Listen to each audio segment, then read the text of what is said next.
नमस्कार श्रोते हो. श्री गजानन महाराजांच्या श्री गजानन विजय या दासगणू विरचित पोथीचे डॉक्टर मानसी पुष्कराज धामणकर मेहेंदळे यांनी मराठीमध्ये कथासार रूपांतरित केलेल्या श्री गजानन विजय ग्रंथ कथासार या पुस्तकाचे वाचन आपण करत आहोत. श्री गजानन विजय कथासार अध्याय 8.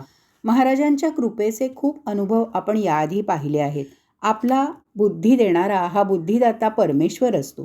तीर्थयात्रा करण्यासाठी शरीरामध्ये ताकद असेल तर मनापासून सर्व यात्रा आपण त्यांच्या स्मरणानेही करू शकतो. भगवंताच्या कृपेने तर दगडालाही पाझर फुटू शकतो. देशमुख व पाटलांमध्ये दुफळी माजली होती. जिथे जिथे ही दुफळी असते तिथे ही होळीच करत असते. सर्व सुखाची राख रांगोळी हिच्यामुळे होत असते. खंडू पाटलाशी एक दिवशी तळ्याच्या काठावर देशमुखांचा एक महार उगाचच चरचर करत होता. काही कामावरून दोघांमध्ये कुरबुर झाली होती. देशमुखांचा जोर महाराला होता म्हणून तो उगाच अधिक बोलत होता. उगीच उलट उत्तर तो पाटलाला देत होता. पाटील म्हणाला की अरे, तुझी ही रीत योग्य नाही. गरिबाने आपली पायरी सोडू नये. उणं बोलण्याचा अधिकार त्या देशमुखाचा आहे, तुझा नाही. तरी पण तो महार ऐकेना. त्यांचं भाषण ऐकून खंडू पाटील खवळला मनातून. बाचाबाचीचे कारण खरे तर अगदी क्षुल्लक होते. खंडू पाटलांनी तहसीलाच्या इथे कागद पाठवण्यासाठी त्या महाराला अकोल्याला जायला सांगितले होते. ते तो महार ऐकत नव्हता. तुमचा देशमुखांच्या आश्रितावर डोळा आहे असा उलट खंडू पाटलासह तो वाद घालत होता. आज मी हा कागद घेऊन जाणार नाही तुझ्या हुकमावरून. बोंबा शिमग्याच्या या समजतो मी असं म्हणून त्याने तसा हावभाव पण केला. ही कृती पाहून खंडू पाटील कोपला. भरीव वेळूची काठी हातात होती. त्याने महाराच्या हातावर प्रहार केला. तसा महाराचा हात मोडला. महार बेशुद्ध होऊन जमिनीवर पडला. त्याच्या आप्तांनी उचलून त्याला देशमुखांच्या सदनी नेले. कचेरीला तत्काळ महाराला नेले देशमुखाने. कुरापती काढण्याची संधी त्याला मिळाली होती, त्यामुळे तो आनंदला होता. अपराधाची नोंद झाली. अधिकाऱ्याला आज्ञा झाली पाटलाला पकडून आणण्याची. शेगावी सगळीकडे ह्याचीच चर्चा चालू होती. ते खंडू पाटलाला समजले होते. त्याचे धावे दणाणले होते. त्याच्या तोंडचे पाणी पळाले होते. तो चिंतातूर झालेला. मेल्याहून मेल्यासारखे खंडू पाटलाला वाटत होते. सर्व भाऊसुद्धा काळजीत होते. त्याने ठरवले की आपण महाराजांना साकडं घालूया. त्याने महाराजांच्या चरणावर मस्तक ठेवले आणि मनातील सगळी घालमेल त्यांना सांगितली. महाराज, माझ्यावर कठीण प्रसंग आला आहे. काट्याचा नायटा केलाय देशमुख मंडळींनी माझे अहित करण्यासाठी. त्यानिमित्त मला उद्या कैद होऊ शकते. बेड्यांमध्ये हातपाय बघण्यापेक्षा गुरुवरा आजच माझा गळा इथे घोटा. बेइज्जतीचे मरण नको मला. ही घ्या तलवार आणि माझा अंत करा तुमच्या चरणी. समर्था, माझे रक्षण करा. कृष्ण नाही का द्रौपदीसाठी धावून आला? आणि असं म्हणून खंडू पाटील रडू लागला. त्याच्या डोळ्यातून अश्रूंचा पूर वाहू लागला. महाराजांनी त्याचे सांत्वन केले आणि म्हणाले, रडू नकोस. अरे, अशी संकटे येतात आणि जातात. तू त्याची चिंता करू नकोस. तुम्ही पाटील देशमुख एकाच जातीचे असून एकमेकांच्या विरोधात उठला आहात. तुमचंच नुकसान नाही आहे का ह्यात? कौरव पांडवांनी एकमेकांशी शत्रुत्व घेतल्याने महाभारत नाही का घडलं? महाराज म्हणाले, जा, भिवू नकोस. बेडी नाही पडणार तुला. संतांच्या मुखातून निघालेले कधी खोटे होते का सांगा बरं? आणि तसंच झालं. खंडू पाटलाची निर्दोष सुटका झाली. खंडू पाटील मुद्दाम महाराजांना 2 दिवस त्याच्या घरी राहायला घेऊन गेला. त्यावेळी तिथे 5-10 तेलंगी ब्राह्मण आले होते.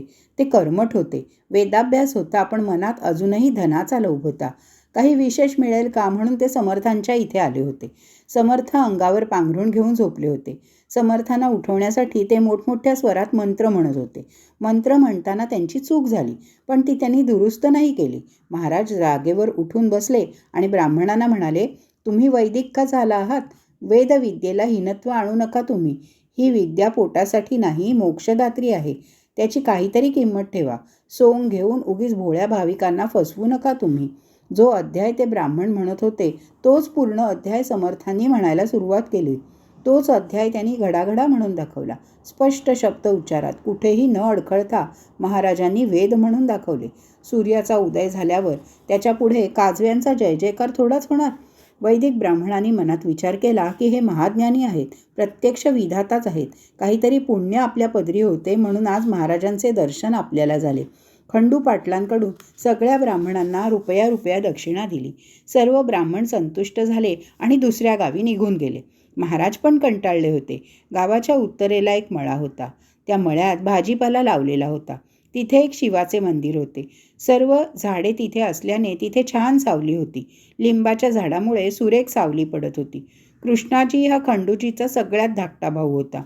त्या मळ्यात महाराज आले आणि शिवालयासन्निध बसले. निंबाच्या झाडाच्या सावलीत बसले होते. समर्थ कृष्णाजीला म्हणाले, अरे, तुझ्या सानिध्यात हा भोलेनाथ रमला आहे. हा अवघ्या देवांचा देव आहे. तो तुझ्या मळ्यात रमला आहे. म्हणून मी पण विचार केला की इथे येऊन राहण्याचा. मला इथे सावली दे करून. कृष्णाजीने महाराजांचे शब्द ऐकताच 6 पत्रे आणले. ओट्यावरती छप्पर केले. समर्थांनी त्या मळ्यात वास केला म्हणून तो मळा एक क्षेत्रच झाले. राजा जिथे तिथे प्रजा असतेच.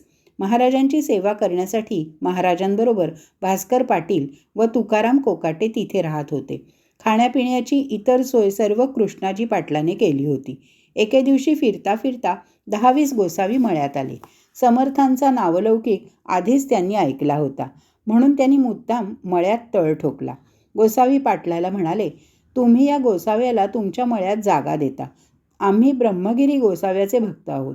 आम्हाला 3 ते 4 दिवस इथे राहू दे. गांजा पण आम्हाला ओढण्यासाठी पुरवा. गाढवाला पोसताय आणि गाईला लाथ मारताय. सर्व ऐकल्यावर कृष्णाजी म्हणाला की आज भाकरी आहे, उद्या शिरापुरीचा नैवेद्य दाखवेन. त्या पत्र्यांपासून बनवलेल्या घरात आमचे स्वामी गजानन बसले आहेत. तिथेच भोजनास बसा. जितका गांजा ओढाल तितका तिथे मिळेल. आमचे महाराज साक्षात परमेश्वर आहेत. कृष्णाजीने त्या पत्र्याभोवती आसने लावली व त्यांचा जो महंत होता ब्रह्मगिरी तो भगवद्गीता वाचू लागला. सर्व गोसावी ऐकायला बसले. गावातून काही लोक मुद्दाम प्रवचन ऐकायला आले.